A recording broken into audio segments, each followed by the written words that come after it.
কিন্তু উপস্থিত ছিল পাগলার ডিফেন্ডার মধ্যবাণী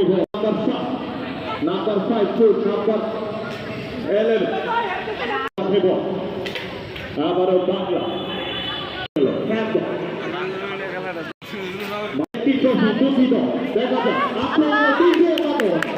প্রস্তুত ছিল ডিফেন্ডার আবারও ডিফেন্ডার লম্বা শট প্রস্তুত ছিল গোলকিপার আবারও আক্রমণে ডিগ্রি কি হবে কিন্তু না